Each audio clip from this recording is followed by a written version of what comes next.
from Spark today, and welcome to this segment of Coffee with the Candidates. This morning I'm here with Dana Stone, who is running for District Judge, District 38. Yes. Thank you for being with us. Thank you. To get us started, can you let our viewers know what is the role of a district judge? Okay, the district judge is basically the judge that handles misdemeanor court and traffic violations and small claims. The District 38 district judge is a full-time state job, and it's a little modified from what the district judge's position was used to be. Yeah. So it can actually, the judges, district judges can do some things that the circuit court judges do, which is maybe an uncontested issue, orders of protection, and things along those lines, but they typically do not. Primarily, it's going to be misdemeanors and traffic violations and small claims. Okay. Well, let's talk about you. Give me a little bit about your background. Well, basically, I was born in Texarkana, and when I was a day old, taken to Delight, Arkansas, which is in Pike County, and I grew up in Pike and Nevada counties. So my grandparents are from Nevada County in Prescott, and so I grew up between Pike and Nevada County. I went to high school in Murfreesboro, graduated there, and went to Ouachita Baptist University. And I was pretty much raised by a single mother, and she had to work numerous jobs, and I actually helped her. We, growing up, I worked in a local motel, cleaning motel rooms, and that's how I made extra money, have gas and things to do. And so I grew up working in a motel room. My mom worked about 2 or 3 different jobs to support me, and so that was kind of my childhood, and I was lucky enough to go to Ouachita. And I graduated there, and then decided I wanted to kind of see if I could go to the military. I know that sounds, it was kind of my friend at the time, my best friend, she had gotten in the military, and I was like, well, I wonder if I can do that, and it kind of became a challenge. And so I entered into the Army National Guard and went through basic training in Fort Jackson, South Carolina, and then went to AIT at Fort Gordon, Georgia. And I was in the Arkansas Army National Guard during that time. I served a term or one session in the Guard for about 6 years. Okay. And so that was kind of that part of it, and then moved on and went to law school. I think that kind of, I don't know, I had a psychology degree from Ouachita, and it's kind of like you had to sit there and go, now, what am I going to do with this psychology degree? And at that time, I said, I think I'm going to go to law school. That was kind of initially what I wanted to do. Started with some political science classes and realized they weren't exactly interesting. And so I went into psychology, and then changed back to the original plan, which was law school at the end of that. So ended up going to University of Arkansas, Little Rock for law school. Okay. And from there went to, when I graduated, I got a job with McKenzie, Vassar and Barber, which is located in Prescott, and worked there for about 3 years. And became a deputy prosecutor during that time in 2005, and went out on my own after that, doing private practice and doing civil cases. Still was the deputy prosecutor. And then in 2008, at that time I was still residing in Pike County, and so I ran and became elected there as a district judge for Pike County. And so I served as district judge for 1 term in Pike County. And then in 2012, I went to the other side, the dark side, as they say, which is the public defender side. Yeah. And which is, a state position and helping people that are unable to afford an attorney. And so I did that here in Hempstead and Nevada counties up until 2019. And now I am back full-time at the prosecutor's office here in Hempstead County. Well, which experiences do you think have prepared you best for public office should you be elected? Oh, I would say a lot. Yeah. I have, obviously the service that I did in the military is a public service, and for the country, and then I have been a district judge, so I do know, I know firsthand what that entails, and I have, this year actually 20 years of practicing, and during that time I have worked as a prosecutor and a public defender and helping the public, and again with private practice you help people in situations. Nobody ever comes to a lawyer with anything positive, I can tell you that. So you try to make it as painless as it can be. So I've had lots of dealings with the public in different aspects, and I think that makes me pretty well-rounded from that standpoint. Well, who or what inspired you to enter this election? This election, I may get a little bit weepy on this. To me, and I think most lawyers may agree, kind of the culmination of your practice. And like I said, I've been practicing 20 years this year. One of the culminations of that practice is kind of to run for judge. Yeah. Now, a lot love to, and they enjoy practicing, and they may practice privately forever. But a lot of people, the culmination is to run for judge, either district or circuit judge. And I kind of see that as kind of the culmination. Yeah. And from that standpoint, my mother is the big reason that I'm doing this. She saw, she went through everything she could to put me through school. Yeah. She was that mother that when I came home, she made sure I did my homework. She, if I had a B on anything, she was like, you can do better. I know you can do better. And she has sacrificed a lot. And she has stage 4 cancer right now. And I'm sorry to hear that. So it's kind of like I want her to see that. Yeah. That it's paid off, Mom. The end goal. Yeah. Gotcha. So that's what. I understand. Thank you for sharing that. Well, should you be elected, are there any particular issues you're most concerned about related to this office? Well, that's kind of an odd question for this office. It is a little bit, but there maybe we could word it in, is there something you want to tackle? Well, I think I can answer that maybe in a little bit. But I'll tell you what I think I can say is from the standpoint of what a judge does, which, a district judge looks at the law and they apply that to the situation before them and the evidence presented before them. So the one thing I can tell you from that standpoint is I want, everybody to understand that you come before me, you have a fair judge, an impartial judge, and somebody that will treat you with respect, regardless of your situation or who you are, that you have a fair shake when you come into my courtroom. And so, as a judge, we don't create the laws, we enforce them and apply them to the situations. And so that is the one thing I can do, is honestly, fairly, apply law to everybody that comes in there. So, well, the next question is kind of similar to that, as far as it's a little different for judges when we ask, how do you plan to involve citizens in your decision making? So I guess we could say, how do you plan to make decisions for your citizens? Maybe that's a better way to say it. It is, and again, that's an odd, they don't. Yeah. every judge candidate told me that's a little different for us, which I get. But to get them involved would be, to treat them fairly, to answer their questions. One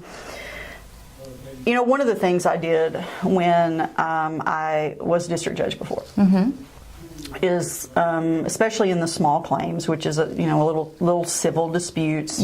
Typically, anytime I would rule, especially against an individual, I would take the time to explain to that person why. Okay. Okay, so they don't leave there with me just saying, I find in the favor of the plaintiff or the defendant, and then they just walk out not knowing why that happened. Yeah. So I would tell them, and I would go through the process of trying to explain, well, this is why this happened, and give them the knowledge that maybe it won't happen again. Does that make sense? So if people come to my court, I want to be able to educate them from that standpoint. And I know nobody wants to come to court. I get that a lot. They're like, well, No. we hope we never see you. But if they do, again, they're treated fairly, respected. And if they have questions, they can ask me. I don't have a problem answering them. And so they can understand what just happened. Okay. Because most people don't. Yeah. A lot don't. But. Well, that brings us to our last question. If you were to receive $1 million grant to use for your office, the district court, what would you do with it and why? Well, okay, so actually that's kind of an easy question for me to respond to, because there is something that I have been thinking about trying to check on to have done. Like I said, I have been a district judge before, and I've been working in the district court system, and I know from experience that there are a lot of people that have fines and owe a lot of money on those fines to the city and the county. Okay. And and when I say that, we're talking thousands of dollars, and it's hard, for them to come up with the money to pay that. Now, with that being said, I want it that they are held responsible. They've got to pay that off. That's not what I'm getting at here. But I would like to see if I could start a community service program. Okay. And so you would need like a full-time person to kind of oversee that. And so that money, I would love to see to fund like a community service officer that could oversee the people, and while they go out and help take care of county property or city property, or like I said, I would love to have, if there were elderly people in the community that needed to have their yards mowed or some trimming done, or even just moving things or anything that might benefit them, we could put them on a list and have this program, the people in it go work, do that, and get credit for their fine amounts at the same time as helping people in the community. So that is something I would like to see implemented, and that would definitely be something $1 million could do, and I would love to do something along those lines. Well, thank you so much, Dana. Those are all of our questions. Before we go, though, is there anything else you would like voters to know before they head to the polls? Well, I would just like to say that I would appreciate everybody's vote. Early voting starts February 20th. The election is March the 5th, and I would appreciate their vote. I do feel that I am the most qualified person that is running for this position, and I would serve both Nevada and Hempstead County with all my heart and fair and impartial. So I would just ask for your vote. Thank you so much. All right, thank you. That's all we have time for today. Thank you for joining this segment of Coffee with the Candidates.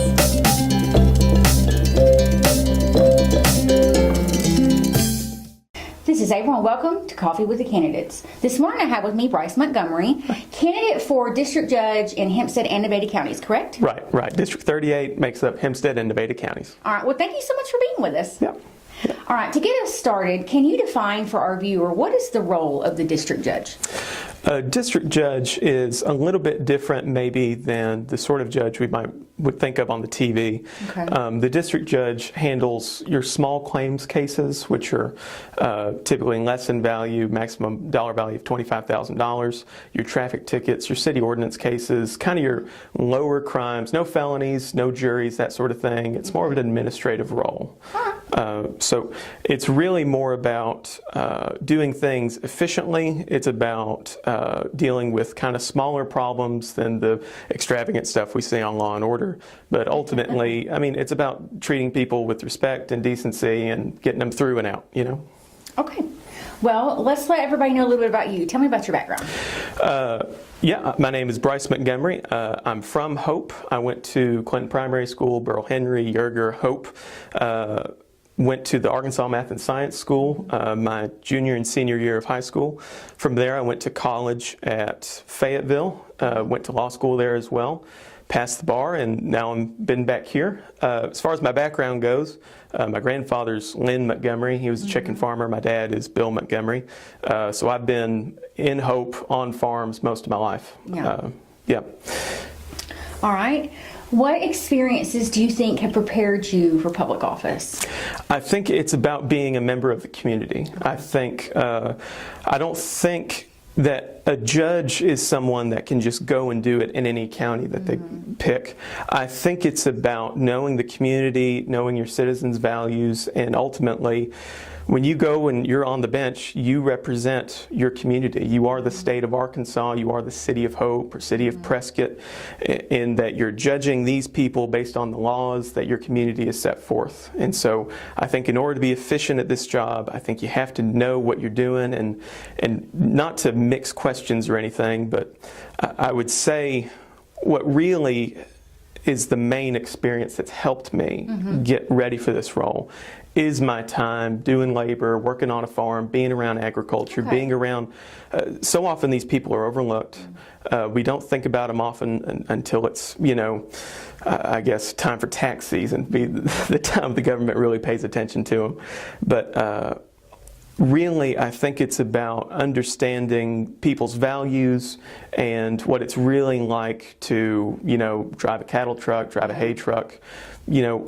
How people interact with their government tells a lot about, how they're going to behave, and if they think they're doing the right thing or the wrong thing, and, how they interact. Yeah. Okay. Thank you for that. Who inspired you, or what, to enter this election?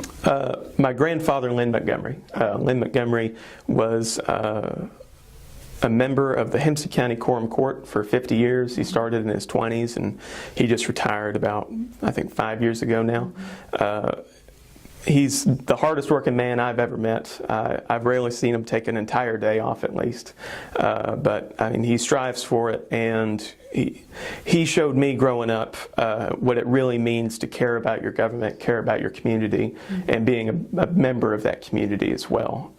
Too often times, I think he showed me that in politics, it's not about being elected and then becoming a king. It's about striving to maintain a relationship with people who you're serving, right? Yeah. I think the government should serve people, not people serve the government. Yeah. Okay.